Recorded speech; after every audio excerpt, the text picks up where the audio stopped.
그렇다면 이 부교감 신경 항진일 때 나타나는 증상이 어떤 게 있는지 한번 알아보겠습니다. 이 부교감 신경에 의해서 나타나는 증상이 참 다양합니다. 근데 중요한 거는 부교감 신경 단독으로 인해서 나타나는 증상도 있고요. 교감 신경과의 페어링 문제로 나타나는 문제도 있습니다. 뭐 그런 거를 다 합쳐서 부교감 신경이 문제가 됐을 때 나타나는 증상은 머리부터 한번 발끝까지 설명을 드려보면, 두통 중에 편두통 환자분들 중에 시야 전조 증상이 있는 분들이 있습니다. 눈에서 번쩍하면서 그게 있고 나서 한쪽 관자놀이에 두통이 오는 그런 시야 전조 증상, 또는 특정한 냄새를 맡고 나서 두통이 오는 후각 전조 증상 같은 시각이나 후각과 관련해서 뇌를 예민하고 흥분하게 만드는 그런 전조 증상이 부교감 신경 항진의 증상일 수 있고요. 그런 편두통의 전조 증상도 있을 수 있고, 또는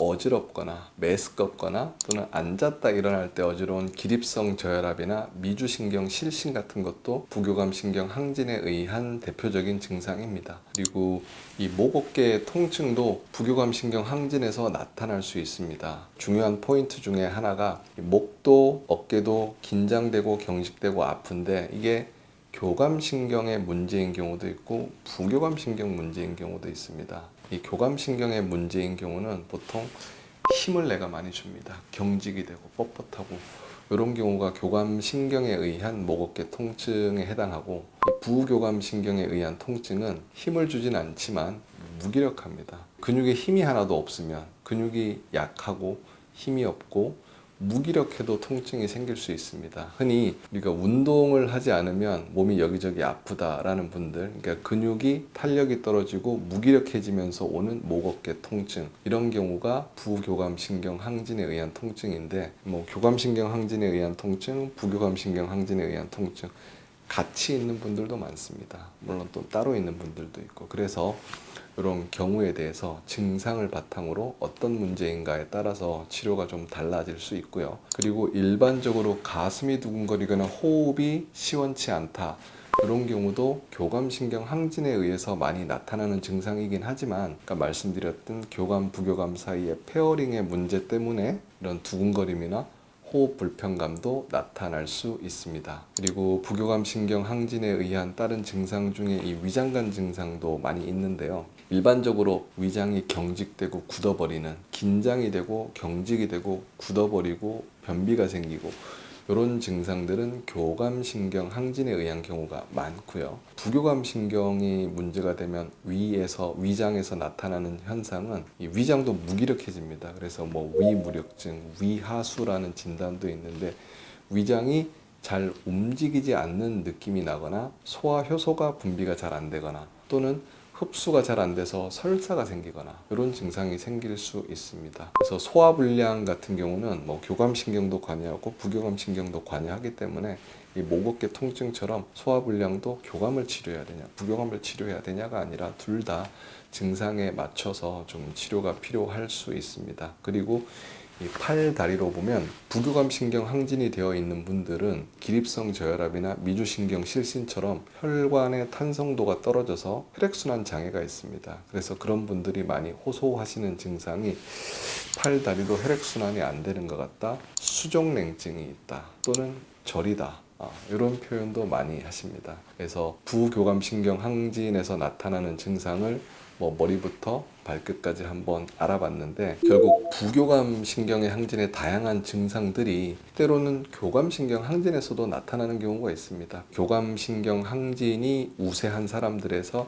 흔히 나타나는 증상도 있고, 부교감신경 항진이 자주 발생하는 사람들에서 흔히 더 많이 나타나는 증상이 있을 수 있기 때문에, 그런 의미에서 교감신경 항진에 의한 증상, 부교감신경 항진에 의한 증상으로 한번 나누어 볼 수 있는 거지, 이 증상은 교감신경의 항진 증상입니다, 이 증상은 부교감신경 항진 증상입니다 라고 이분법적으로 나누는 것은 조금 적절하지 않다라고 개인적으로는 생각하고 있습니다. 결국에는 이 두 개가 상호작용을 잘 해서 적당하게 긴장과 적당하게 이완을 시켜가면서 기능을 잘 조절하는 거기 때문에, 증상을 가지고 두부를 칼로 자르듯이 이렇게 교감신경 항진이다, 부교감신경 항진이다 나누는 것은 적절하지 않고 잘못되었을 수도 있다는 점을 다시 한번 강조를 드리고 싶습니다. 어찌되었건 간 이 부교감신경 항진에 의한 증상은 실제로 보면 교감신경 항진에 의한 증상보다는 더 힘들고 고통스러운 경우가 많이 있습니다. 왜냐하면 대부분의 경우에서 교감신경 항진이 되면서 불안하고 초조하고 긴장되고 가슴도 두근거리고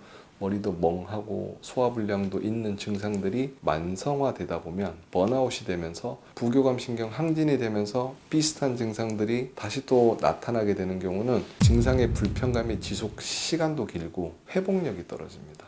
교감신경 항진은 그래도 나름 교감신경이 우리 몸에 에너지를 내는 신경이기 때문에 항진된 상태에서 내가 회복을 하려고 하지만 이 부교감신경 항진이 자주 발생하다 보면 내 몸의 회복력이 떨어지게 됩니다.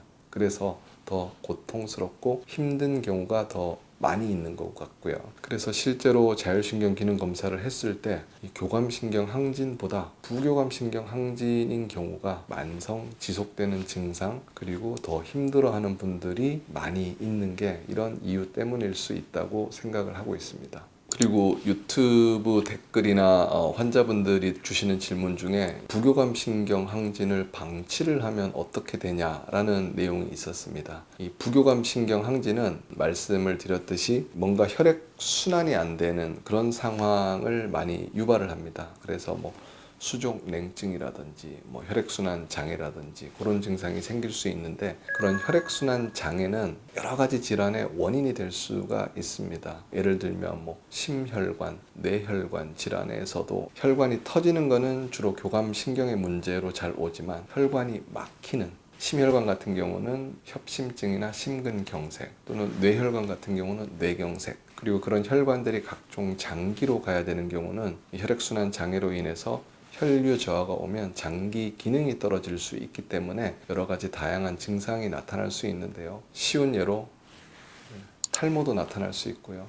피부가 탄력이 떨어지고 늘어나고 피부에 주름도 잘 생기는 증상도 나타날 수 있고 그리고 심폐기능이나 위장기능도 떨어질 수도 있고요. 성기능도 떨어질 수 있기 때문에 난임이나 불임의 원인이 될 수도 있습니다. 그리고 더 나아가서는 이게 장기화가 된다 그러면 혈액순환 장애는 우리 몸의 면역세포의 기능을 떨어뜨리게 됩니다. 결국에는. 그러면 이 면역력이 떨어지면서 감염이 잘 됩니다.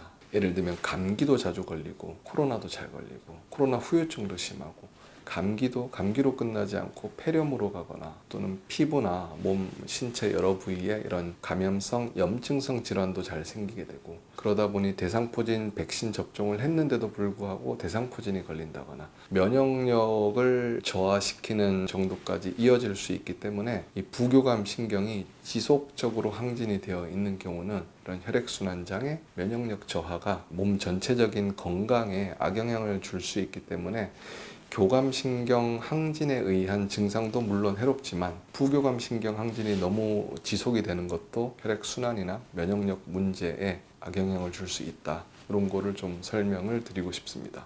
그래서 우리가 흔히 교감신경 항진에 의한 증상이나 불편감이 많다라고 생각을 하는데 물론 교감신경의 문제로 인해서 다양한 증상이 있지만 실제로는 부교감신경 항진에 의해서 앞서 말씀드린 혈액순환 장애나 면역력 저하나 이런 조금 더 장기적으로 봤을 때 나의 건강에 더 위협을 줄 수 있는 그런 문제들도 잘 생길 수 있기 때문에 부교감신경 항진도 교감신경 항진 못지않게 내 건강에 해로울 수 있다 라는 점을 좀 잘 아셨으면 좋겠습니다.